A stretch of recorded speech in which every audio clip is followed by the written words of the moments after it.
Hello, thank you for visiting Nancy's Classic Bedtime Stories. I'm Nancy, and it gives me great pleasure to read to you this evening. I'm not the perfect reader. This is a labor of love on my part. I never charge or ask for money, so if you see someone posing as me asking for donations, it is not me. I thank you for being my audience. This is a win-win for me, as I truly do love to read aloud. I don't do it often enough, and I do need the practice. So this channel is geared toward mature audiences, but feel free to visit my other reading channel, My Reading Room. In addition to reading well-known classics, I will from time to time read some inspiring books of wisdom, including passages from the Bible, quotes from our founding fathers, some poetry, some well-known biographies, even some ancient hymns that we may have forgotten. If you like my channel, please like, share, and subscribe, and I thank you all for listening. Tonight we are reading, or we're continuing in the practicing The Power of Now, Eckhart Tolle. And so I'm going to jump right in, and we are on emotion, the body's reaction to your mind, and we begin. Mind, in the way I use the word, is not just thought. It includes your emotions as well as all unconscious mental, emotional, reactive patterns.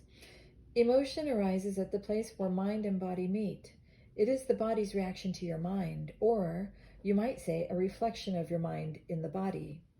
The more you are identified with your thinking, your likes and dislikes, judgments and interpretations, which is to say the less present you are as the watching consciousness, the stronger the emotional energy charge will be, whether you are aware of it or not. If you cannot feel your emotions, if you are cut off from them, you will eventually experience them on a purely physical level, as a physical problem or a symptom. If you have difficulty feeling your emotions, start by focusing attention on the inner energy field of your body. Feel the body from within. This will also put you in touch with your emotions. If you really want to know your mind, the body will always give you a truthful reflection. So look at the emotion, or rather feel it in your body. If there is an apparent conflict between them, the thought will be the lie. The emotion will be the truth. Not the ultimate truth of who you are, but the relative truth of your state of mind at that time. You may not yet be able to bring your unconscious mind activity into awareness as thoughts, but it will always be reflected in the body as an emotion, and of this you can become aware. To watch an emotion in this way is basically the same as listening to or watching a thought, which I described earlier. The only difference is that while a thought is in your head, an emotion has a strong physical component, and so is primarily felt in the body. You can then allow the emotion to be there without being controlled by it. You no longer are the emotion. You are the watcher, the observing presence.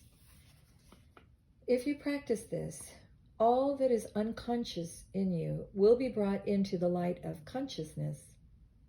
Make it a habit to ask yourself, what's going on inside me at this moment? That question will point you in the right direction. But don't analyze, just watch. Focus your attention within. Feel the energy of the emotion. If there is no emotion present, take your attention more deeply into the inner energy field of your body. It is the doorway into being. Chapter 2, The Origin of Fear. The psychological condition of fear is divorced from any concrete and true immediate danger. It comes in many forms: unease, worry, anxiety, nervousness, tension, dread, phobia, and so on. This kind of psychological fear is always of something that might happen, not of something that is happening now. You are in the here and now, while your mind is in the future. This creates an anxiety gap. And if you are identified with your mind and have lost touch with the power and simplicity of the now, that anxiety gap will be your constant companion. Bear with me, I'll be right back.